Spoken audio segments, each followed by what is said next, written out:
Alrighty, g'day viewers. Dane here from Clarkie's Rugby League column. Welcome back to the TryPod Live with Winnie and Clarkie. This is our recap for round 3. Beautiful round of footy. Winnie, how'd you like the footy this weekend? Well, mate, on a positive note, as the comments already rolling through, fins up. Both our teams, in fact, won again. If you were to say before the season, how many weeks are we going to both come onto this show with the Dolphins and Titans having won? You wouldn't think it would have happened many times. It's already happened twice this year.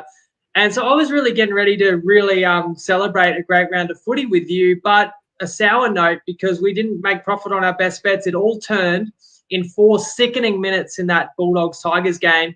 And we start with our results, whether they're good or bad. Only 1-1 on our best bets because of that result. And we lost the mixed matchup as well that was in winning position in the Bulldogs game this afternoon too. Close, no cigar, same game multi, and kind of similar story with your try scorer, Alamotti, couple of assists but no tries. But definitely some interesting action with a fair few upsets to discuss from round 3. Yeah, in terms of a betting recap, I suppose, with the better same-game multi, I thought we were quite unlucky. Manu was millimetres from getting that ball down, and then the result was the margin that we were looking for as well. So, yeah, that looked good until there. How did we go on the Top Sport mixed matchup? Any luck there? So that also, we needed the Bulldogs to maintain that lead, which they did build in the second half, and we were in front. But again, we'll talk about what transpired if we can. And if you guys know what on earth happened in those few minutes at Belmore this afternoon, let us know in the comments as well. I'm still kind of stunned from that, to be honest. Yeah, I've never seen anything like it, especially from the Tigers. No offense, Tigers fans. That was the best footy you guys have played in 10 years, and it happened in a span of 4 minutes there, which was crazy. As we do go through the show, guys, of course, we are live. So send through some of those best bets you guys nailed over the weekend, or maybe some of those bad beats, unlucky ones that just missed out. We're going to go through and recap every single game this round and talk about our bets as we get to the games as well. We start with Thursday night. The Manly Seagulls defeated the Parramatta Eels 34-30. My MVP was Turbo Winnie. I think he's continuing to edge back to his best, and a special mention to Schuster as well, who had the 3 try assists in his first game this year. I thought he was awesome. But the Eels, they moved to 0-3. So I want to ask you off the top, do you think their season recovers? How did you see this game, and where did the Eels go from here, do you think?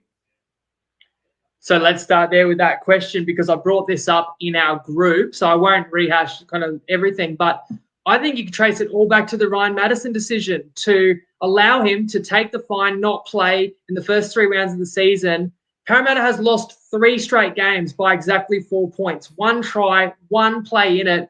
He's your 4th or 5th highest paid player. They're thin in their back row. They've had some turnover. You don't know. Well, nobody can ever know. Would they have won any of those games if Madison was there? But you sure would want him to be there. And if you look at the numbers of it, a $4,000 fine, less than 1% of his season salary versus missing 3 games, over 10% of a full season. And you could argue Parramatta's season is almost done when you look ahead and understand that they play Penrith and the Roosters the next 2 weeks.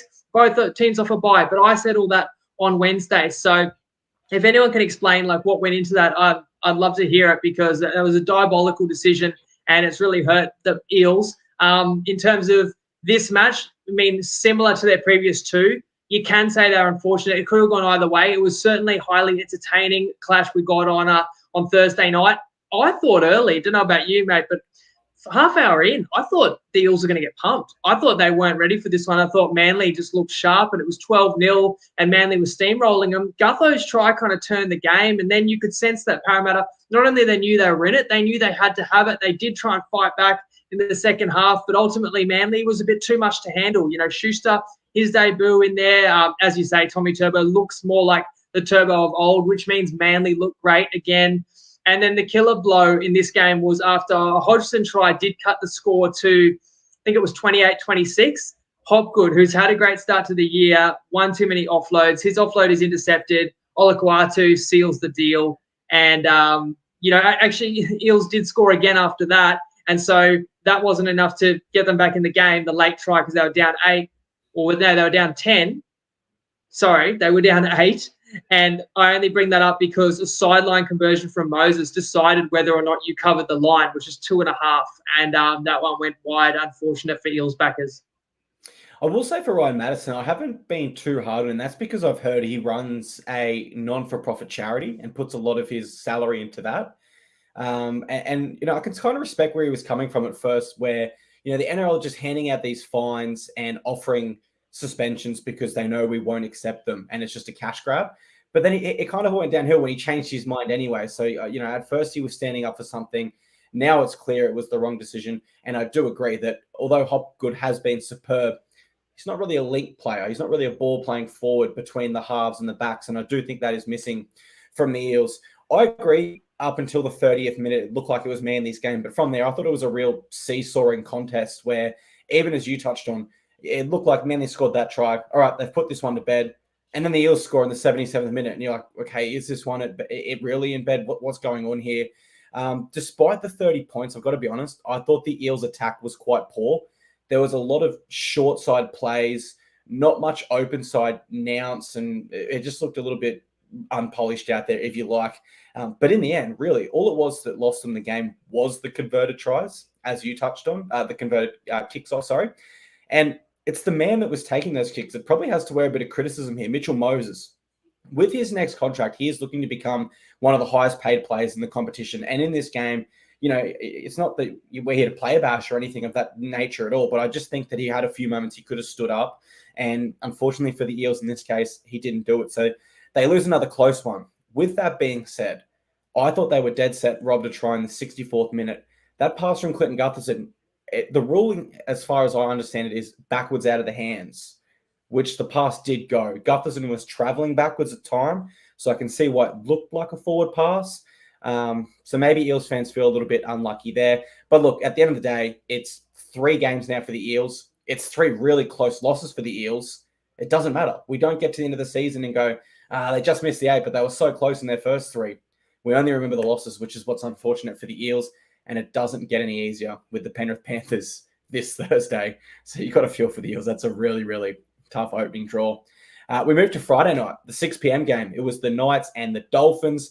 Dolphins got up 36-20. My MVP was Tessie New in this one. He scored his first career hat trick.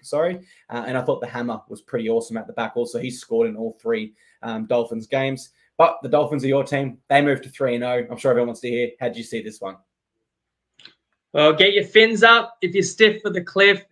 Bennett took his team down to Newcastle, and he was thinking with his big head this time. And they went in, got the 2 points. And well done to anyone who backed Dolphins. Early, lots of people got plus money, plus line on the Dolphins. In fact, it didn't matter when you backed them in the end. You could have got the highest and worst possible line, and they ultimately covered it, which means I was wrong because I thought the Knights could take this down to the wire, and I wouldn't have played the -5.5 on Wednesday. But I kind of feel like I was right. If you watch this game, the scoreline does not tell you the story of the match. It was actually really close for the 3rd straight week. The Knights were in front in the second half. And after that breakaway try by Miller, I actually thought the Knights could win that one. I thought they were playing inspired by their home crowd. However, the Finns, as they've found a way to do in the last couple of weeks, they had an answer after falling behind. Who else but the hammer scored again to put them back in front. And ultimately, the Knights can blame themselves as well. Lack of concentration, but letting in a dummy half try for Nicarima. One of Tessie New's 3 tries was like a drop ball where they didn't really stay alert and stay alive on the play. And Bromwich picked it up and passed it to New, who scored there to extend the lead. And even then, it wasn't actually game over because Kalfusi, Finn Diesel puts on a big shot. I can't remember who it was. Was it on Gamble? Laid out a Knights player, late shot, and gets sin binned, and the Knights cut it to 6 and are playing with an extra man, kind of reverse roles that they were in with in the West game a week ago. Yeah, every chance. And in fact, they actually had a bit of momentum, and it was first tackle on their own 30, and they spilled it. And that led to not 1 but 2 more tries to the Dolphins, both by Azarko, including one in the final play. Even though they were a man short, they'd obviously broken the Knights' spirits by then. So big win for the Finns, and now they head up to Brisbane for the Battle of Brisbane next week. And as you said, to have both those sides going to that game undefeated is quite unbelievable. And the interesting thing about that game is they will be without Jeremy Marshall-King, but reports today indicate Felice Kaufusi is going to challenge that charge and try to get it downgraded, which means he would be available and only cop a fine for it. The interesting... So he's been given 3 games, I heard. If he takes an early guilty plea, he'd get 3. Yeah, but he reckons he can beat it and get none. If he downgrades it to a grade 1, he'll get fined. If they say, no, we're not downgrading this, then he's gone for 4. So it is a considerable risk. The Miller trial, though, was I thought it was a real turning point. But then, as you said, the Dolphins fought back into the game. And then I started to think, you know what, this is just their experienced forward pack. They're all making smart decisions. And then it just showed me how much I don't know rugby league because, as you said, Finn Diesel, too fast, too furious, gets sinned in with a huge shot there. And at that point, I thought, oh, my God, up until this point, that game had pretty much gone how I expected it. Once that happened, I thought, okay, there could be a little something about to happen here. But I go back to the Knights bench. We spoke about it on the preview show, and at that stage, there was 2 rookies named. Come kickoff, there was 3 rookies named. And so the only person with experience on that bench was Matt Croker with 19 games. I'm not sure how much experience the Dolphins had on their bench, but I'd wager it is a fair bit more than 19 games. So whilst the Knights did show grit and even led at stages, I just feel in the NRL, you probably can't win a game with that amount of experience coming off the bench. There's just not enough composure in the middle there, not enough experience in the middle. And I'm sure all their debutants will be better for this experience. There's certainly no knock on them. But that's just the way the cookie crumbles with the unfortunate injury and suspension toll that the Knights have at the moment. The Felice Kafusi sin bid, do you think it was a fair one? I did in the moment. And maybe it was Hastings and seeing the comments coming through that he hit. Because I wasn't even sure if it was for high or late, but it was kind of a mix of both. So that's why I was surprised you said he was fighting it. Because I thought that's typical with what's ruled these days in the NRL. Absolutely. I mean, my hot tip is that he will not get off that suspension with the precedent they've set in recent years. But the blockbuster game of Friday night, the one that had everyone glued to their television screens, was the Roosters and the Rabbitohs. The Roosters end up walking away as winners, winning 20-18. My MVP was Victor Radley with 48 tackles in the middle, but Jared Waerea-Hargrave was pretty immense from the bench also. That was an all-time performance from him. I think we both mistipped this one, and unfortunately we did miss out on our better same-game multi. Manu came close, but all in all, how'd you see this one, Winnie? Yeah, and it gets worse as well because I gave a bonus tip on this game for people that follow me on Dabble. I was like looking at the game. We didn't have any official plays. I felt like the line was probably about right. I just didn't know if all the Roosters key players were necessarily going to play. In the end, they did, but like Brandon Smith came off the bench. I went Rabbitohs for a little bit of extra juicy odds. Rabbitohs first half -2.5 at 225. And boy, it looked good first half hour. They were up 10-0 and the Bunnies were on top. And the Roosters were under the pump, but it all kind of flipped. Roosters regathered a short dropout. A little later on fifth tackle, they got 6 again call. They ultimately scored with Brandon Smith getting his first try for his career for the Tricolours. And then another one, just a minute or two to go in the half, off a kick as well for the Roosters, which leveled the score, although the Bunnies did actually get a penalty and lead by 2. And the bonus tip I gave out was Bunnies -2.5. So that was a great feeling. And then and Manu going very close. And in the end, Manu's biggest plays of this game was on defence. An absolute miraculous try saver, I thought, kind of chasing back and chopping down on Isaiah Tasman. It looked like he would have scored. And I did think the Roosters had the better of the game from the end of the first half onwards. But it's not to say the Souths didn't have their chances. You know, the Roosters seemed to get control and I think had the had 2 straight tries in the second half. But the Bunnies just kept coming, kind of like they did against Penrith. And as I say, had some breakaways. The Roosters scrambled. Even then, the Bunnies did finally score late and come within a long-range Latrell 2-point field goal attempt of tying it. But that one went wide and the Roosters reclaim Allianz. Yeah, I've got to admit, I got this tip wrong, but I do remember saying in the preview show, if you like an underdog, don't shy away from the Roosters because when these two teams play, you can almost throw the form book out the window.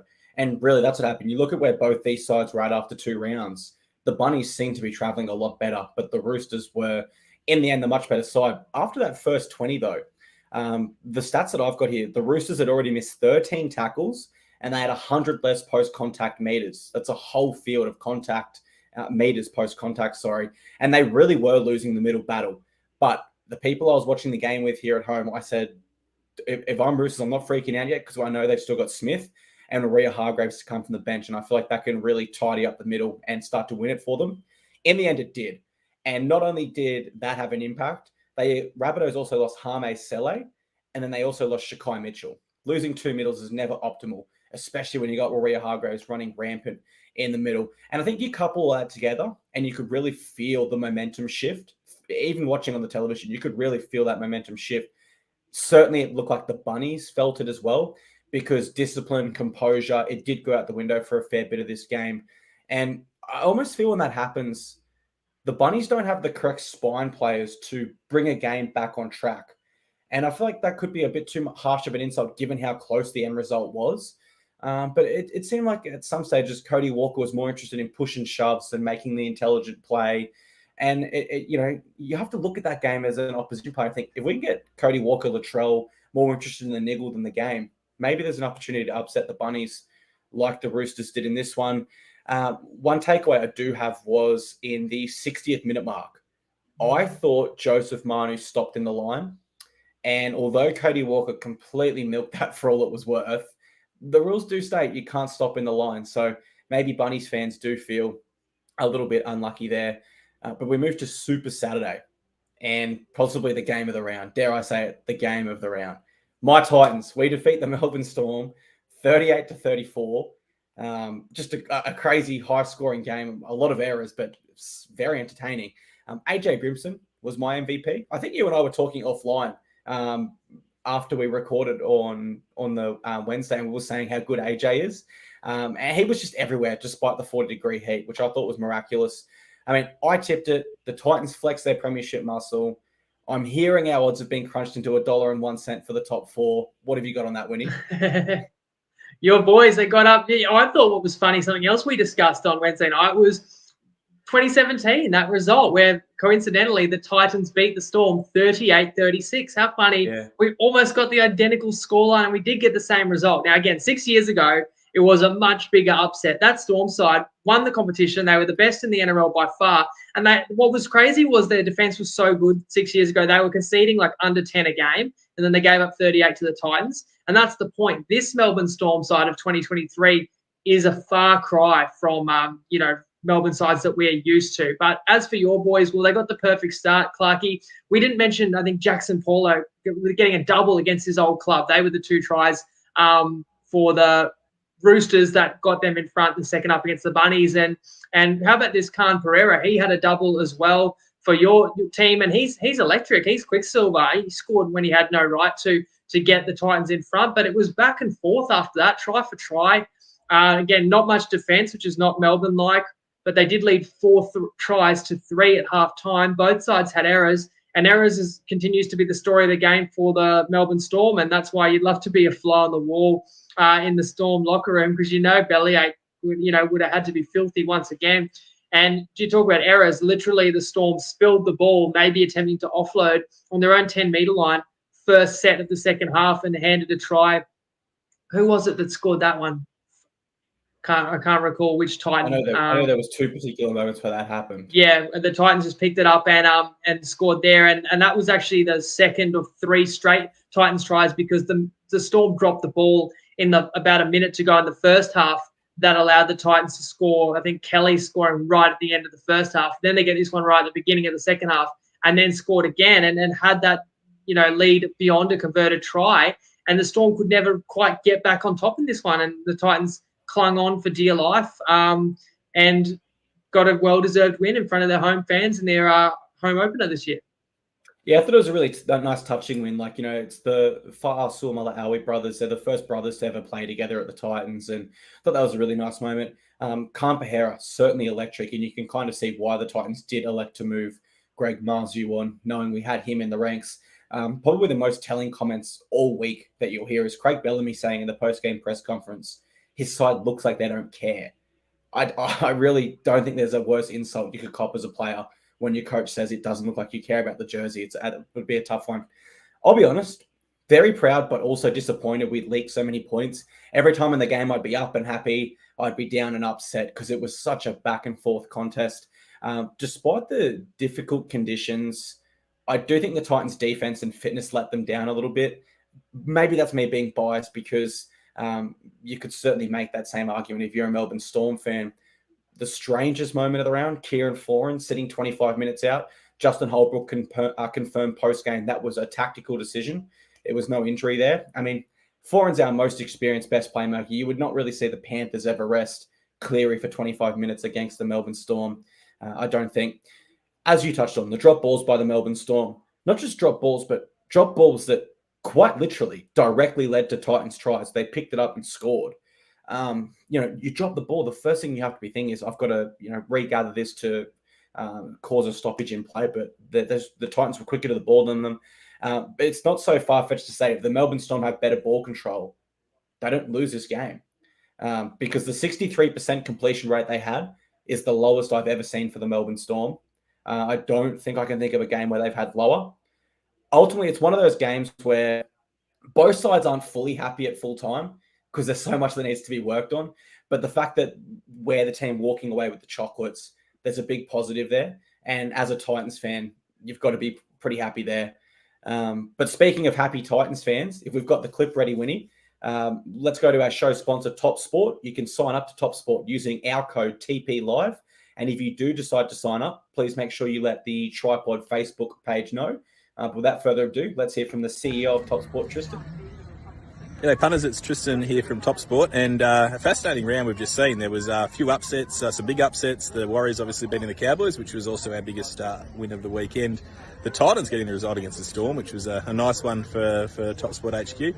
And then, of course, there were some other results where they hovered around the line. The Manly-Parramatta game was pretty ugly, the way the line sort of shifted. And then also the Broncos-Dragons game, that was easily our worst result of the weekend. Just the way the Broncos were very, very well supported, both in singles and multis. We looked pretty good for a long way there, but the punters came home over the top. So, interesting week. The Dolphins kept rolling. It sets up an absolute beauty next week, end against the Broncos, where they're both undefeated. So, looking forward to that one. Hopefully back to winner over the weekend, and, of course, gamble responsibly. So Tristan's happy as well. Thanks for the comments that are coming in. Joe Vuna was the try that the Titans got just in the second half. Comment about Preston's son, Jaden Campbell. And I think that's the key as to why Foran came off, because you mentioned the conditions, Clarkey. Look, both teams will say their defence was horrible.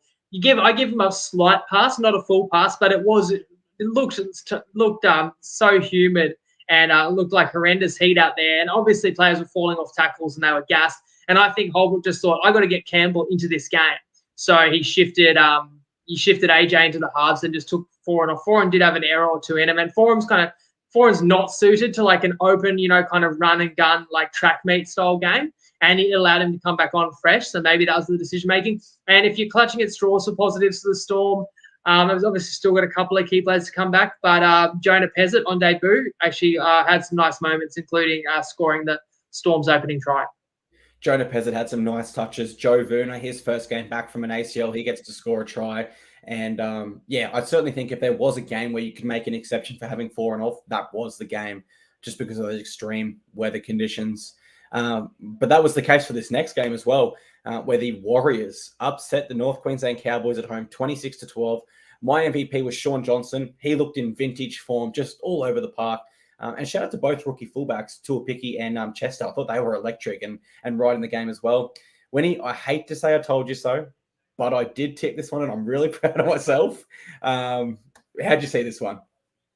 Yeah, I was going to give you credit for that. I also thought the Warriors had a chance up in Townsville, but you outright said you're tipping the Warriors to win. And especially once they were down 6-0, and it was Chester who scored the opening try and debut for the Cows as well, and he did well, but I thought he was outplayed by Tuapiki. He looks like a great talent and maybe someone that the Warriors have got to keep in their side, whether they can bring Chance back in, play centres, as he has for the Kiwis before. This guy was a real handful, the young gun. I just was impressed by the fact that the Warriors didn't blink when they were down 6-0, when they were down 12-6, and in fact 12-6 down after 15 minutes.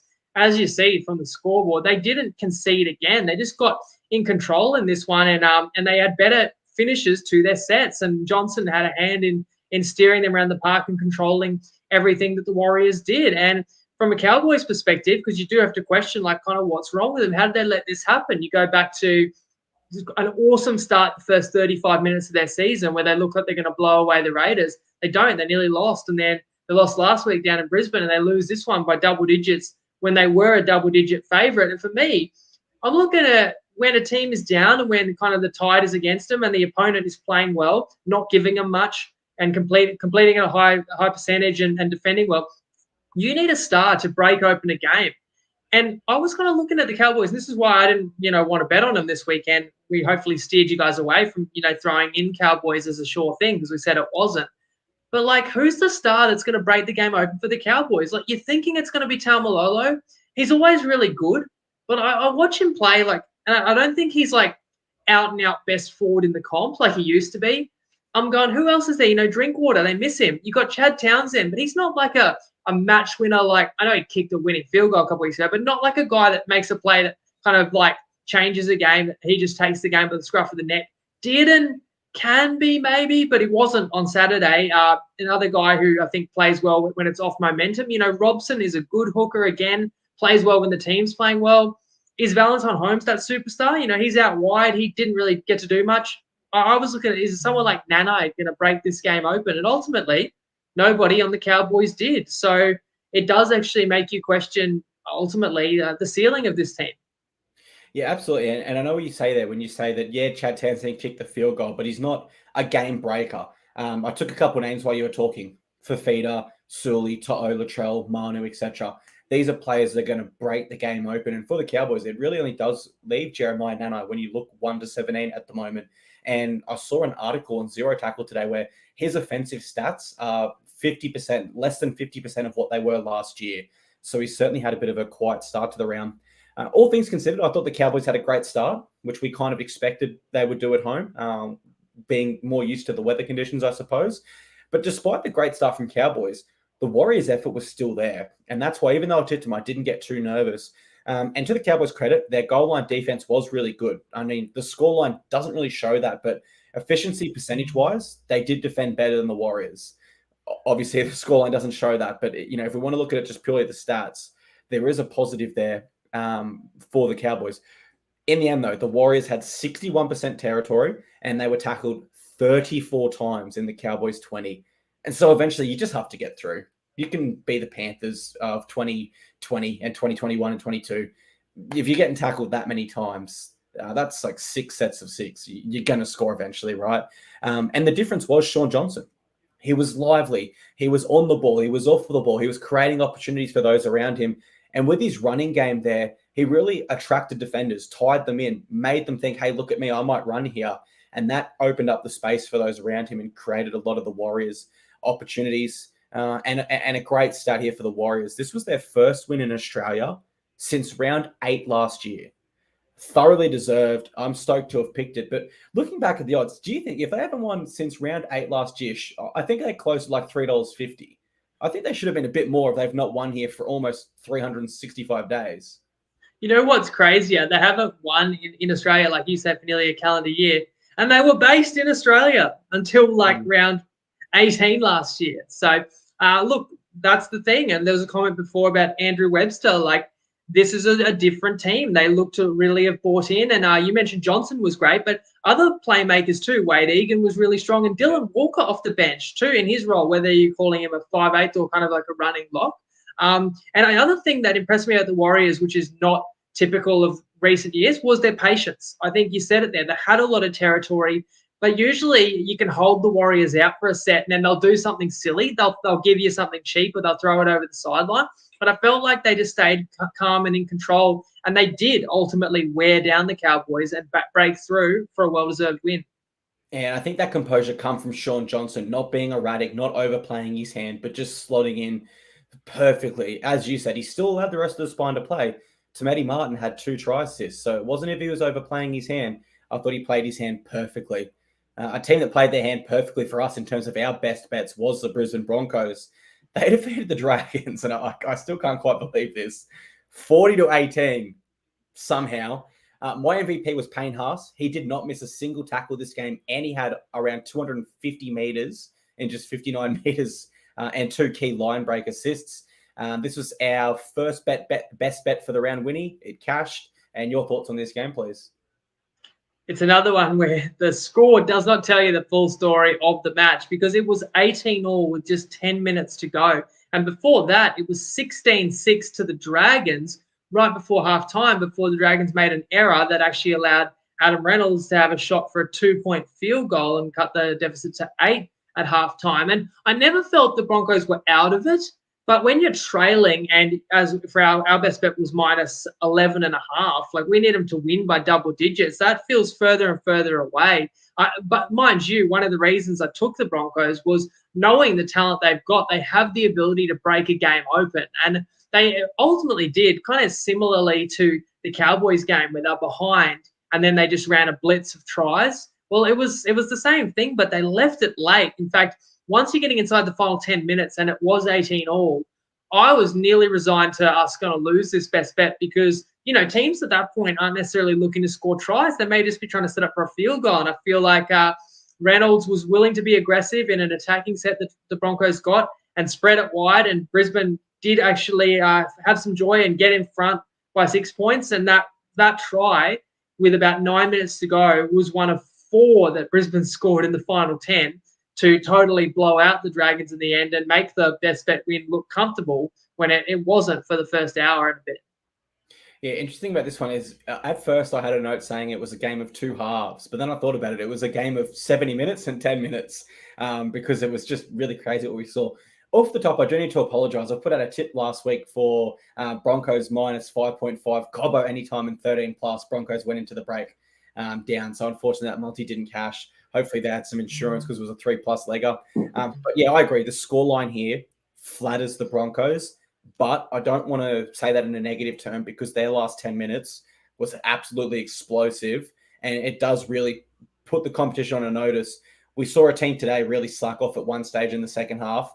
Could you imagine if it was the Broncos against them? They would have scored 500. Early on, though, I must say the Broncos kind of lacked composure. It looked like they had an attitude where it's like, okay, we're playing great footy this year. This is just going to happen for us. We've just got to turn up and play.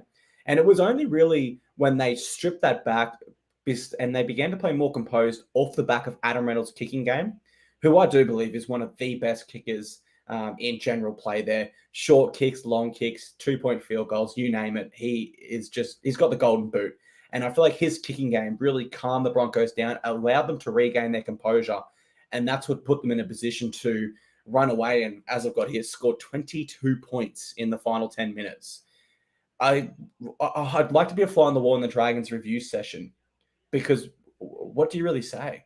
I mean, 2 of those tries came from Payne Haas, just explosive off the bench, getting that arm free, getting the offload. Reece Walsh following up in the middle. Broncos only missed 18 tackles as well. And I thought that's a pretty good stat. That's the lowest of any team this round.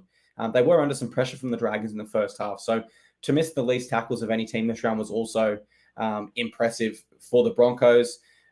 They had 57% possession, but I really can't find any stats that can sum up what happened that last 10 minutes. All I can say is I'm really glad it did occur for our best bet, and as a footy fan, because that was electric to watch the Broncos explode out of nowhere.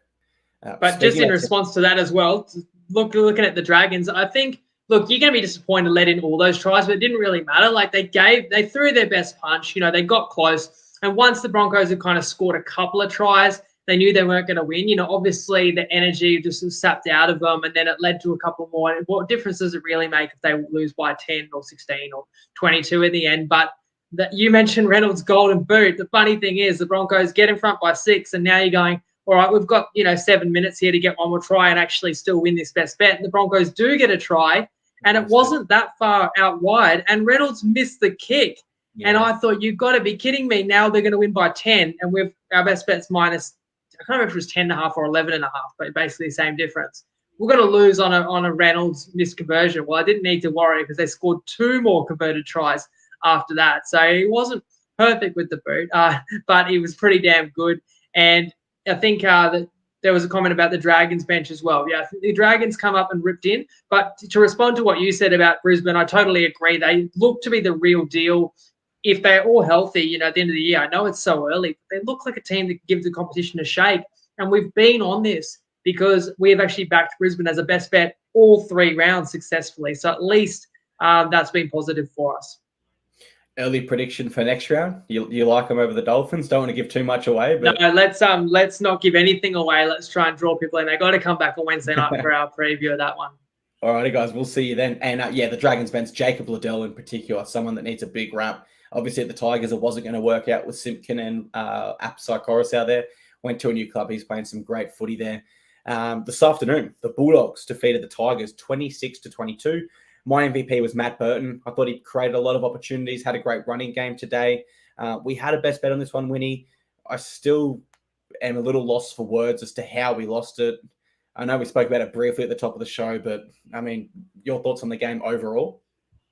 Yeah, it's funny, 2 best bets, and it's not often, like people might say, oh, how easy is that? You went Broncos, you went Bulldogs, right? Anyone could have said they were going to win, but people who followed the pod for a while know that I don't actually take many big favourites. I usually don't want to be on the obvious sides, but I did think they were both good bets. And tell me what you guys think. Arguably, the Bulldogs bet was a better bet than the Broncos one. We got those late tries with the Broncos one that won it for us, and we suffered from a bunch of late tries, totally against the run of play. In fact, how it happened, I'm still kind of lost for words, because the Tigers basically doubled this amount of points they've scored this season in a 4-minute span, when they were down 26-6. And, you know, I'm watching the game and I watch on Foxtel, and Blocker Roach is commentating, and I could hear it sound like he's hurting having to watch this Tigers team. They were awful for the first 65 minutes of this match. Bulldogs in total control. You know, Bateman came back and had his debut, but I thought he didn't even look right.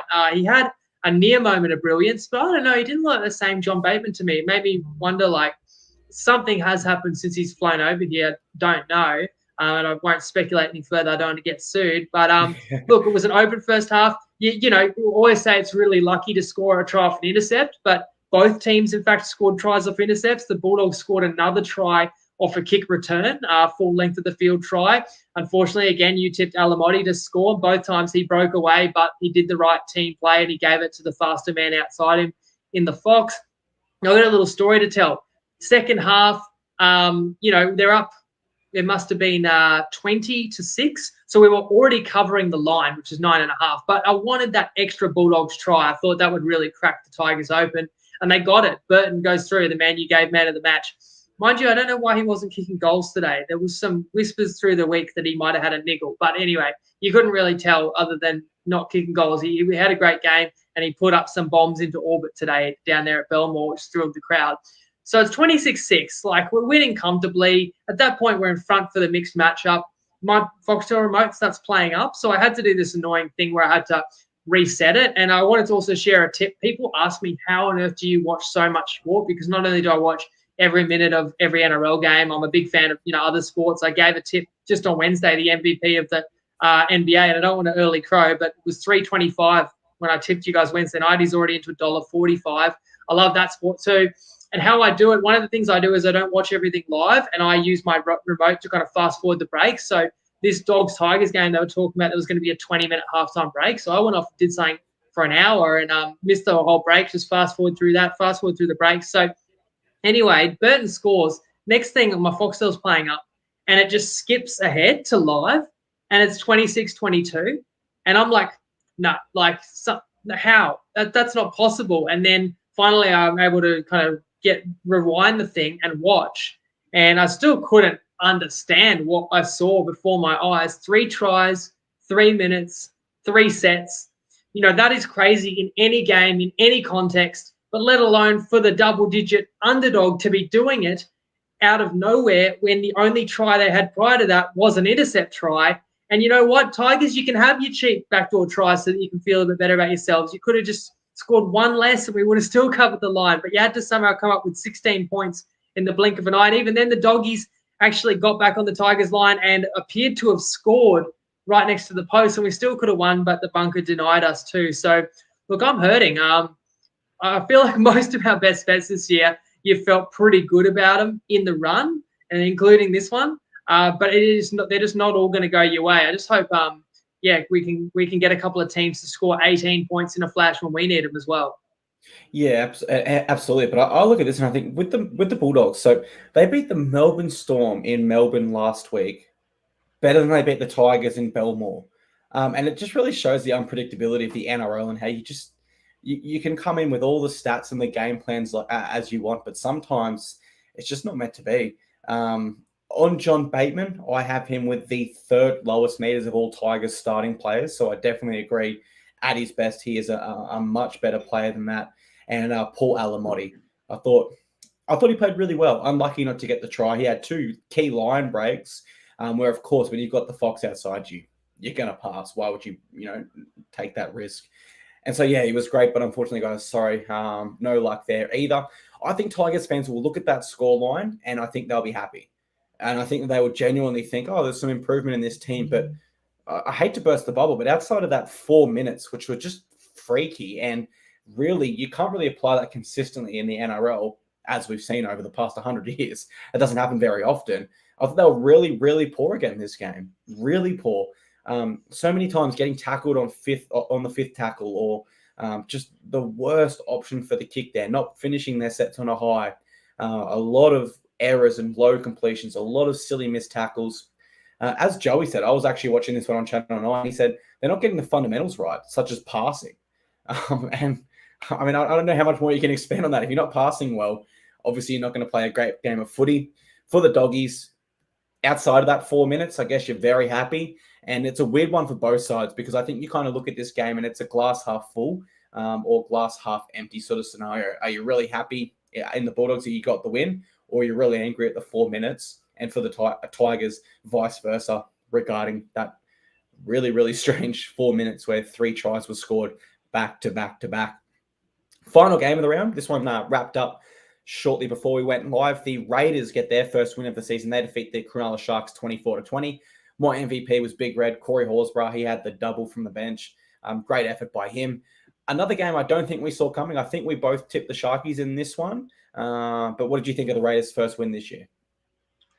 Well, from a punting perspective, I'll give a shout out to someone in our group, Siebes, who hit me up this week after our pod and said, Jacob, I thought you'd be on some of these winless teams. That's been a staple of the pod.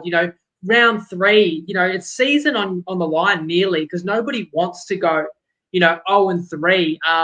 And so often you want to bet on a team that's lost their first 2 because they haven't looked impressive, but they're going to give their best effort. And I think there were 3 candidates this round, and it was Parramatta, West Tigers, and Raiders.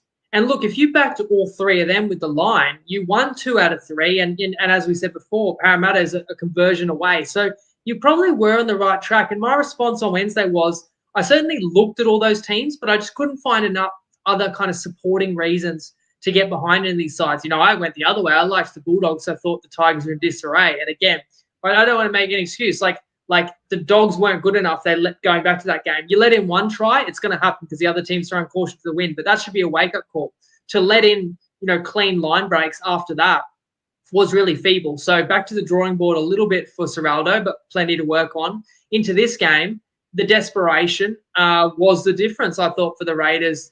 Even after conceding the opening try, they kind of played a similar game plan to the Dolphins match last week, where they found themselves up 12-0, but they went on with it. The pack was aggressive, getting plenty of ball to Jackie White. And this Timoko, he's such a handful out there, and he scored a decisive try. And Raiders looked like they could win it comfortably. In fact, especially when Royce Hunt was sent to the bin. And again, not to get into the kind of controversies, but I saw nothing in that. Funnily enough, that sin betting seemed to spark the Sharkies into life. They got down the Raiders' end, scored a try, kicked a 40-20, had a few more trips up the Raiders' end and could have nearly jagged this win. But that's where it comes back down to the home side with Ricky down there on the sideline, just that will to win, that desperation.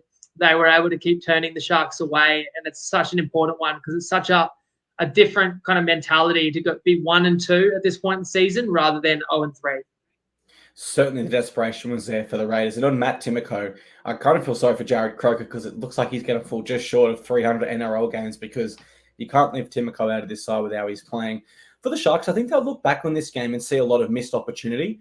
And I don't mean as if they were a poor side that didn't complete. They did. They were at 87%. But I just thought some of their decision-making wasn't quite where it should or where it could be for a side that we know how great they are. But I will say a lot of the concerns I share there are completely remediated by the return of Nico Hines, which is not so far away. So I don't have any long-term concerns there.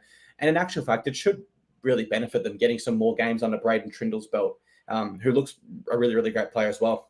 For the Raiders, I think we both tipped the Sharks on the preview pod, but we did say, and we certainly acknowledged the extent of the Raiders' desperation. And I thought the Sharks would win this by 1 point to sort of sum up how close I thought this one would be. they made some big errors down the home stretch. A few silly knock-ons, Jack White and kicking out on the full, stuff like that. But they were able to defend them. And you look at the stats here, they had more errors and they had more missed tackles than the Sharks, but they had that grit and determination and that desperation to win. Ricky Stewart loves that. He was on the sideline, riding his side home. And in the end, I think you hit the nail on the head there, Winnie. It was really the Raiders were a little bit more desperate and they wanted it a little bit more badly for their first home game of 2023. All things considered, though, really, it was just the goal kicking. Sharks missed 2 and Raiders kicked all theirs.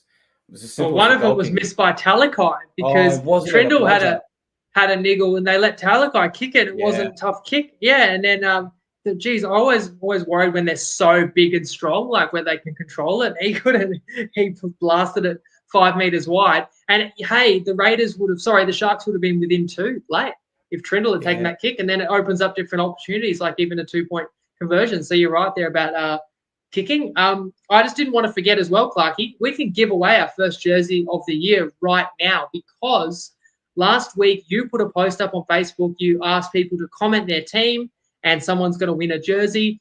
Now, what I did was I scrolled really fast through the comments. We to keep it all completely fair. I took a screenshot. There were 3 names in the screenshot of people commenting. And what I've decided, I'm going to read those names right now. And if any of them are watching live and they comment first, they'll win the jersey. The 3 names are Ra Gray, Chris Walters, Matt Cameron. So if you are any of those 3 guys or you know them, if they comment while we're live, whoever comments first is going to take home that jersey. Ra actually is a Sharks fan. Chris is Broncos. And Matt Cameron said, unfortunately, he's a Tigers fan. So let's see if any of those guys are among the 100 or so people that are watching us live right now. We do appreciate you guys, and that's your reward because you can claim your prize.